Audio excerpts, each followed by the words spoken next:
تكونوا الانشطه. دونك الحلقه الماجيه ان شاء الله غادي نشوفوا انشطه ديال الجمعيات الانطلاقات الثقافيه.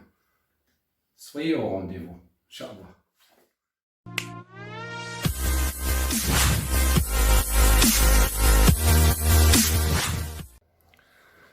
سي خليل، الجمعيه تكونات، ولكن اشنا هما الخطوه التاليه؟ شنو هي الخطوه التاليه؟ واش من الاول فكرتوا في الانشطه ولا قلت خاص الهاجس الاول تكون الجمعيه ومن بعد الانشطه غادي يجيو، ولا كانت عندكم فكره مسبقه؟ تفضل سي خليل. لا، هو في من بعد التاسيس ديال المكتب كان اجتماع ديالو وتاسست لجان يترأسها عضو من المكتب. كل لجنه كيترأسها عضو من المكتب بمساعده منخرطين ولا شباب اخرين. قلت منخرطين بالفعل لانه احنا فتحنا باب الانخراط انذاك بطاقات وبالصور وبملفات. الثمن كان رمزي ولا كان عادي ولا كيفاش كان؟ لا، الثمن كان ديال الانخراط اظن كان رمزي جدا. يمكن شي 5 دراهم و2 دراهم ونص للطلبه. 5 دراهم بالنسبه يعني الناس الموظفين. أيه. و2 دراهم ونص بالنسبه للطلبه ولا التلاميذ. قالوا لي كنتي تريزوري. تماما. ف من بعد ما درنا يعني بدينا في الهيكله، تاسست لجان، لجنه اجتماعيه، لجنه رياضيه، لجنه ثقافيه الى اخره. ومن بين الانشطه الاساسيه اللي بديناها، ولو ان الانشطه بدات اون باراليل سيمولتانيمون، ولكن النشاط الاول هو مكتبه، انشاء مكتبه. ما عندنا شيء مقر ديال المقر ديال الجمعيه، وبالاحرى تلقاو مكتبه. ولكن السي الراجي محمد اللي كان عضو في المكتب، والحاج الوالد ديالو الله يرحمه هم سمحوا باش يمنحوا الكراج ديالهم كمكتبه. مكتبه الكراج تاميناجا وشرينا العواد وليزيطاجير وتصوبت ولات مكتبه. كيبقى كيفاش غادي نعمروا هذه المكتبه. درنا البورتابورت والناس كما قلت لكم كاين واحد المجموعه ديال الاطر ديال هذا ساهموا، والطلبه ساهموا بالكثير من الكتب. اعتقد.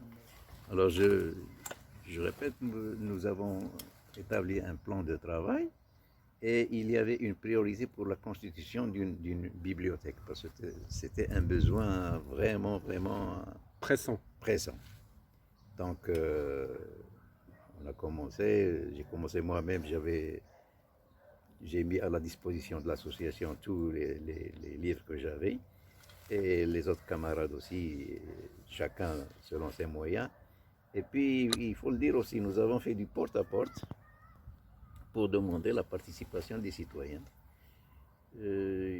Les participations étaient vraiment très rares, mais des éléments, des volontaires se sont manifestés pour aller faire des démarches auprès des attachés culturels, des ambassades. Surtout les étudiants de Rabat. Je cite Mustafa Assouli. Assouli n'était pas membre du bureau, mais il était très actif, très dynamique, et puis il s'est dévoué corps et âme pour l'association. C'était vraiment une dynamo pour notre association. Parce qu'il était tout le temps présent, il a même sacrifié une partie de ses études pour se consacrer l'association. Et je me rappelle à chaque fois qu'il revenait de Rabat, soit par train, soit par car, je devais prendre ma voiture, parce que d'ailleurs c'était la seule voiture à l'époque disponible pour tout le bureau. Je prenais ma voiture et je rejoignais la gare pour emballer des cartons plein de livres, De surtout magazines et de livres. voilà, de livres, de magazines, de revues, euh, surtout pour alimenter la bibliothèque et surtout pour les niveaux Nos niveaux là, le les nôtre. niveaux du primaire. Voilà. Le local, on n'a pas eu de problème. Raji s'est porté volontaire pour nous donner un local chez lui. Donc nous avons constitué la bibliothèque et puis tout de suite après nous avons organisé, euh, disons, la répartition. Et puis il fallait la bibliothèque, il fallait la mettre en œuvre, quoi. Il fallait Oui, la pas faire marcher. rassembler des bouquins et les laisser là. Parce que nous savions qu'il y avait au collège, il y avait une bibliothèque gérée par les parents d'élèves, mais les élèves n'en bénéficiaient pas. Aucun bouquin ne sortait, les élèves ne pouvaient pas les consulter sur place. Nous, on ne voulait pas faire la même chose, on voulait que les bouquins, il fallait en faire profiter le maximum. Donc nous avons organisé un planning, je ne me rappelle pas exactement, mais c'est une journée pour les élèves du primaire et puis une autre journée pour les élèves du secondaire. Quant au niveau universitaire, là, les gens étaient assez grands pour disposer eux-mêmes. Ouais, au niveau des Oui. bibliothèques universitaires. Absolument. Nous, on n'avait pas la chance, donc on s'approvisionnait au niveau de cette bibliothèque qui était mise par vos services, plutôt gracieusement par vous. Oui. Ça a marché. Oui. Je me rappelle les files que nous avions de petits élèves. Tu étais parmi les plus assidus, toi. Oui. Comment se faisaient les emprunts? Non, il y avait un registre. Un registre. Le garçon, il venait, on lui donnait une revue ou un livre. Et on l'enregistrait. On devait le restituer après une semaine. Une semaine après, il devait le ramener pour prendre un autre. Et je me rappelle qu'il y avait des garçons qui prenaient une revue et qui se mettaient, ils se remettaient dans la file au dernier rang, le temps de lire la revue et de se présenter une deuxième fois. Rebelote. Oui. Il y avait des gars, des garçons qui faisaient ça. Donc, سيدي محمد، الجمعيه تكونات، شنو الانشطه اللي فكرتوا فيهم هما الاولين اللي غادي ديروهم؟ بالنسبه للانشطه بطبيعه الحال كان خصنا اولا نشوفوا زعما شنو هي الانشطه باش نعوضوا ذاك الفراغ بوغ بالي لو فيد اللي كانت كتعرفوا المنطقه تمايا. دونك كما قلنا ان خممنا اننا اول حاجه اللي نديرو هو نشوفوا واحد المكتبه اللي غادي نديرو فيها كتب و تقريبا الساكنه، ماشي غير الاطفال، الجميع الساكنه. درنا مستويات كتب، مستويات، ونظمنا هذيك المكتبه على اساس ان تكون واحد اون بيرمانونس. كانوا الاخوان ملي حيت كنا نفتحوها غير في الويكاند، وكنا نظمنا اون بيرمانونس كيجيو كل واحد كيدوز السبت والحد، يعني مكلف. كيتكلف هذاك النهار، هو اللي كيسجل. كان ان روجيستر جيستومون، كانوا دي روجيستر، وكانوا حتى دي الى عقلتي كانوا دي فيش. كل كتاب عنده فيش ديالو. ودوك لي فيش، وكانوا باش كنعرفوا اش من التاريخ اللي خرج فيه الكتاب ولمن مشى الكتاب. وكنقيدوا فيه حتى الرقم ديال البطاقه ديال الانخراط ديال كل مستفيد من تما. وكنا كنحافظوا كذلك حتى على الجوده ديال الكتب. ما كناش كنسمحوا باي كتاب انه يدخل للمكتبه. اسمح لي قاطعك، انا عاقل على هذه. ملي يلاه كان لو تري لقيت شي، حيت الناس بزاف تبرعوا بالكتوبه وبقاو شي كتوبه عند خليل، سولته عليهم قال لي لا هادو ما يصلحوش للقرايه.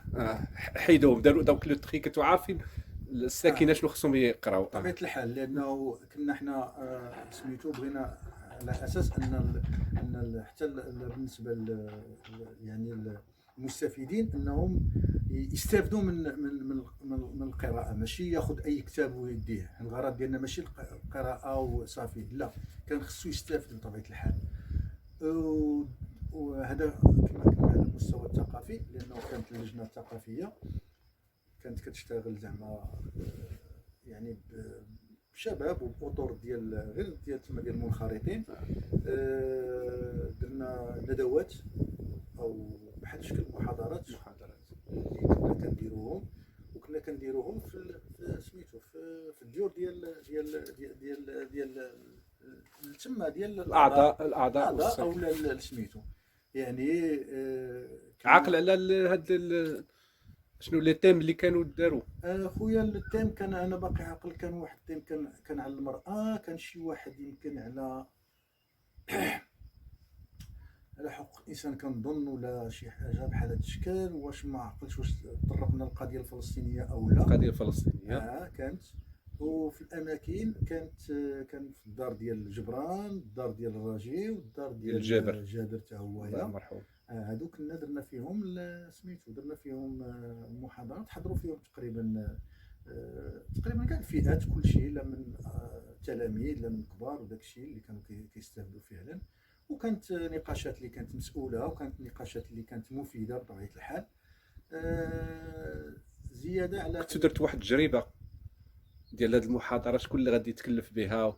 هاد سميتو كنا فعلا كنا حنا تعمدنا على اساس ان نخليو التلاميذ مثلا هما اللي ماشي حنا، التلاميذ هما اللي يمشيو، لان هذا كان فيه نقاش ما بين الاعضاء والاخوان اللي كانوا في ديك الوقيته. كيقول لك اودي حنا بغينا خصنا نعلموا الشباب، نعلموا التلاميذ، نعلموا مثلا كيف هاد سميتو المساله ديال انه يلقى محاضره، يدير محاضره، يبحث. لانه باش دير محاضره دونك خصك تبحث، خصك تقرا كتوبه، خصك تجيب هذه، خصك تجاوب على اسئله ديال الحضور، خاص دونك هذا في حد ذاته زعما يعني كيخلي انه حتى الانسان في ديك الوقيته انه كنتو كديروا الكوتشين قبل الوقت بطبيعه الحال. قبل ما يمشي مثلا الكليه، ولا قبل ما يمشي لسميتو، كاينه تما. وهذيك كتكون مناسبه، لان حتى من ناحيه بسيكولوجيه، يعني انه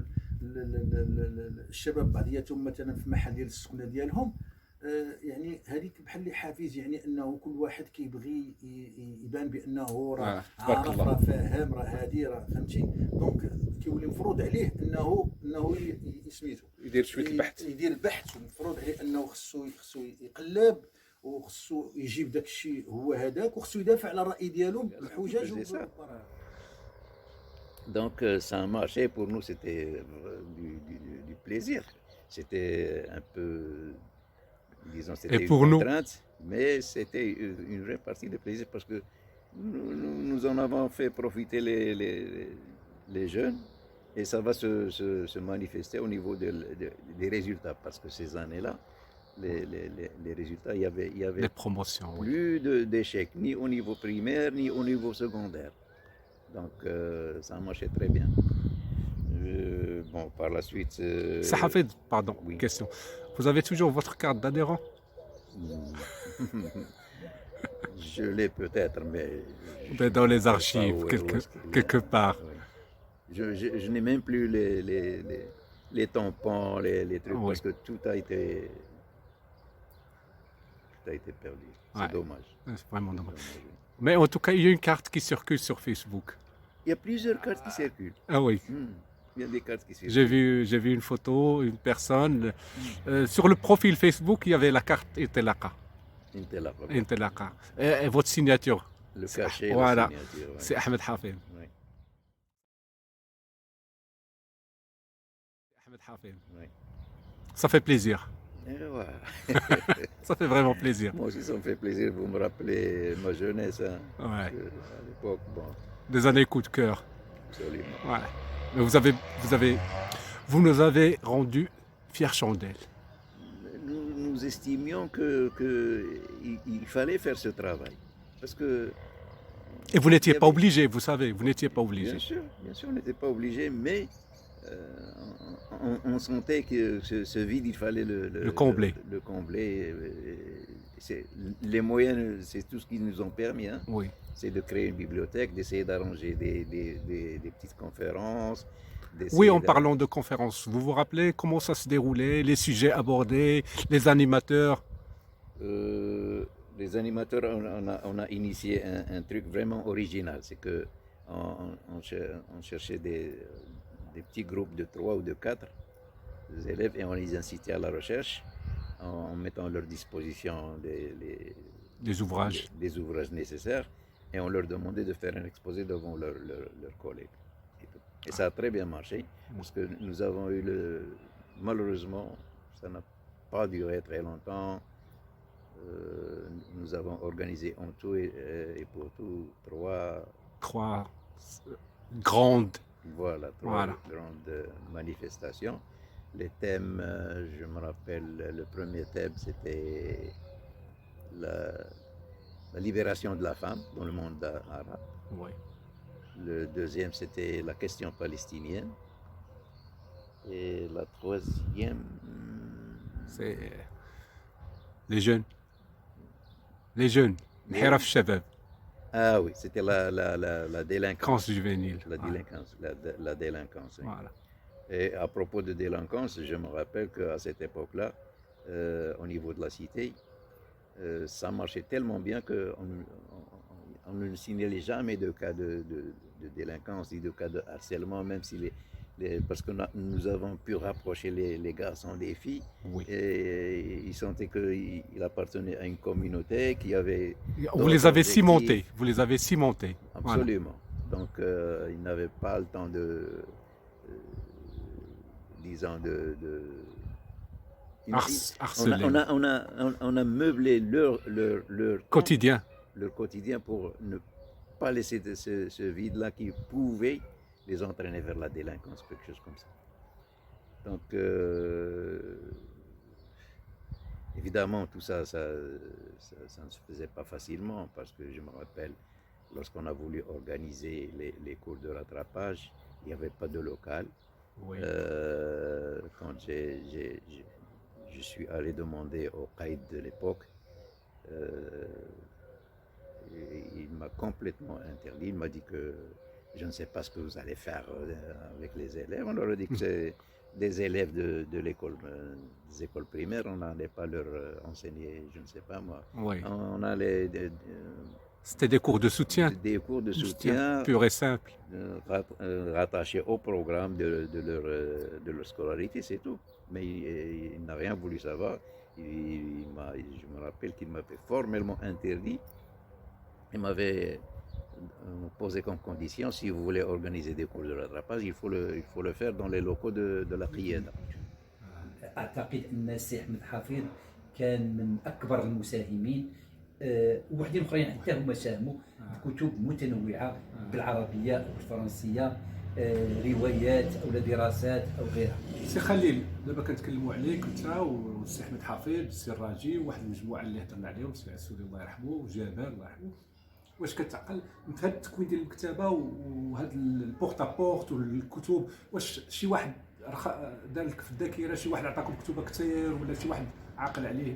لا ما كاينش لا، انا قلتها اكسبري، هو انه السي احمد حفيظ عطى واحد، ما عنديش العدد بالضبط لان دابا تاع السجلات ولا هذا، ولكن عطى واحد الكميه كبيره جدا من الكتب ديالو، من المكتبه ديالو، وهبهم للمكتبه ديال الجمعيه.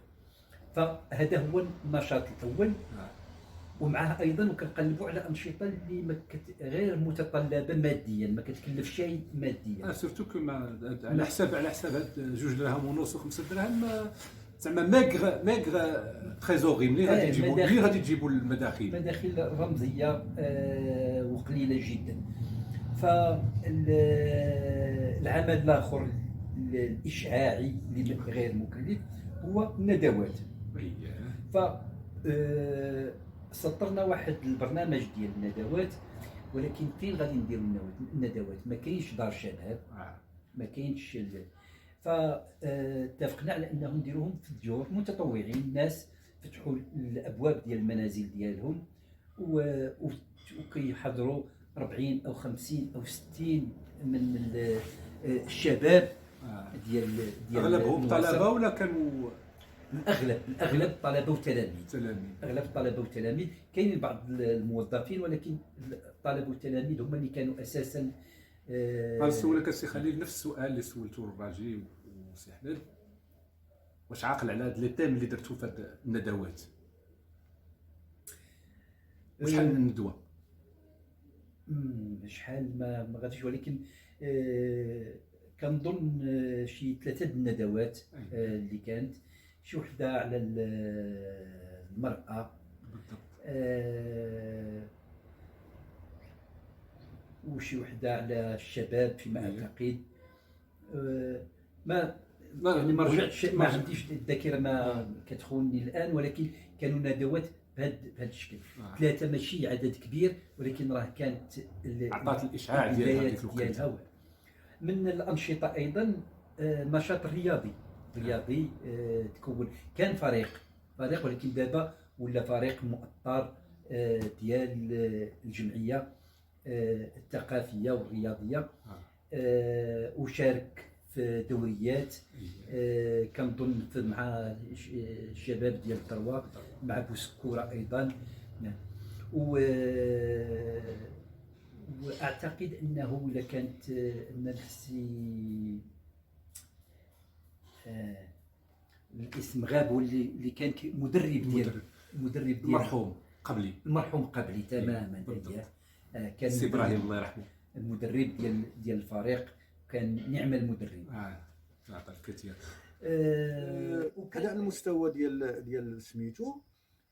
من بعد كنا ثاني خممنا في جات قربت ديك الساعه الامتحانات وداك الشيء، قال لك الاخوان دونك خصنا نديروا دروس سميناهم حنا دروس الانقاذ ديك الوقيته، اللي الدعم، دروس الدعم سميناهم كل واحد وعطى اسم ديالها بطبيعه الحال.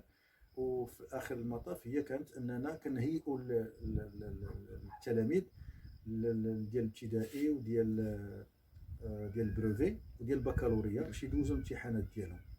وفعلا طوعوا عدد ديال الشباب اللي كانوا كيمشيو كيلقيو هذوك الدروس ديال الدعم في الديور ديال المستفيدين. هذا هو الشيء اللي كان جميل. انا كنت واحد من المستفيدين. واخا انه كنتذكر انه كنت انت وكان يعقوبي، كان اخريف يونس، وكانت واحد المجموعه ديال سميتو ديال الشباب. وفعلا كنا حنايا في الاخر تحرجنا، لانه ما عندناش فين غادي نديروا هاد الدروس ديال الانقاذ ولا الدروس ديال سميتو. دونك خممنا اننا غادي نديروها في الديور ديالهم. فدرنا صوبنا ماشي استمارات، وانما دي زونغاجمون ديال الوالدين ديال لي بارون ديال هذوك لي زيليف، انهم كيقول لك اودي انا كنطلب من الجمعيه انها تجي وتقري لي ولدي مع الاصدقاء ديالو، مجموعه ديال 6 7 ديال الناس ديالي ما عنديش اشكال. وفعلا داروها وسيناها. وفهاديك الفتره نيت انا كنستدعاني القيد، كنذكر في المساله هذه، وكان مقلق بزاف لانه قال لي اش هذا الشيء، قال لي زعما شنو هو، قال لي قلت له مساله عاديه، ما كنديروش شي حاجه ديال سميتو، وليدات كاينين الناس اساتذه، كاينين الناس اللي هما معلمين، كاينين الناس اللي هما كيعطيو دروس خصوصيه. حنايا دروس انقاذ كنديروها في الديور ديال الناس، ما سميتو زعما عادي وفابور ما كنتخلصوا منها ما والو ما حتى شي حاجه. وها الناس لي زونغاجمون ديال الناس اللي طالبين باش اننا نديروا لهم وليداتهم دروس ديال الانقاذ. قال لك انا حيد عليا هذا الشيء واجي نجهز لك انا قاعه ديالي هنايا في القياده. قلت له ودي راه ما يمكنش، واش غادي يجيو الدراري من لا سيتي، ديك الساعه ما كانش الضوء ولا كليراج، وغادي يجيو حتى لهنايا باش يقراو في الليل وداك الشيء، راه شويه صعيب، راه ما سميتو. المهم قال لك حنايا، وفعلا انه رغم ان المعارضه ديالو شديده زعما، وفيها كان فيها نوع من التهديد وفيها بزاف من التهديد، استمرينا حنايا درنا كملنا في المسيره ديالنا فعلا، ودرنا دي زيكزامان بلون، جوج لي زيكزامان ابلون عاقل عليهم. هذوك لي زيكزامان بطبيعه الحال لان كانت سهرت عليهم جو مغابيل تري بيان واحد اللجنه ديال الاخوان اللي فعلا شفناهم واستشرنا مع ناس اخرين باش على اساس اننا نديروا اكزامان بحال داك الشيء ديال الشهاده تقريبا، ويكون سميتو يكون زعما يعني يهيئ التلميذ نهار الامتحان. وفعلا ودرنا لهذاك ليكزامان بلون، وكانوا نتائج زعما فرحنا لهم حنا بزاف، لانه علاش؟ لان شفنا المستوى ديال الدراري طلع بواحد الشكل ايجابي كبير، فهمتيني. نعقل على النقاط ديالي، جبت نقاط زوينه. لدرجه ان انا جو مو رابيل تري بيان ان النهار اللي مشيت انا وبادو ميلود، مشينا لعند المدير ديك الساعه مات الله يرحمه ديال سيمدلوم، مشينا عنده، خدينا من عنده، قلنا له ودي راه دخلت عنده على المكتب وداك الشيء، وقلت له راه سميتو، قال لي واش باغي تعرف النتائج ديال كل شيء ولا غير ديال الدراري اللي كنتو كتقريو بحال هكا. قلت ليه كل شيء، قلت ليه حنا لاسيتي كلنا كيهمونا اكثر. قال لي قلت ليه ولكن ما كرهت زعما انا واش سميتو. لقينا فعلا دار احصائيات ولقى انه التلاميذ تقريبا شي اكثر من 90% اللي كنا كنعطيهم دروس الانقاذ كلهم نجحوا كلهم، بخلاف واحد قلال شي حاجه اللي كانت لنا ديك الوقيته سميتو. دار ثاني ديال بالنسبه للبروفي، وبالنسبه للبكالوريا كنا كنعطيو في مواد اللي هي زعما اساسيه، فلسفه بحال هنايا داكشي. مواد العلميه مع كامل الاسف ما كانوش عندنا الطلبه، واللي كانوا داكشي كانوا اغلبيه الدراري اللي تيرير وداكشي كنا كنديرو، ولكن كانوا كيجيو بعضياتهم تما، كنا كنعطيوهم كنخليو لهم في المكتبه، كيجيو كيبقاو تما 2-3 دراري كيبريباريو. المهم كان داكشي سميتو يعني كان عنده واحد كانوا كيستافدوا منه اكثر. بالنسبه للمسائل الترفيهيه كنظن كنا بواحد الرحله، كنا درنا رحله لمراكش رائعه. هذيك الرحله بطبيعه الحال حاولنا ما امكن. وي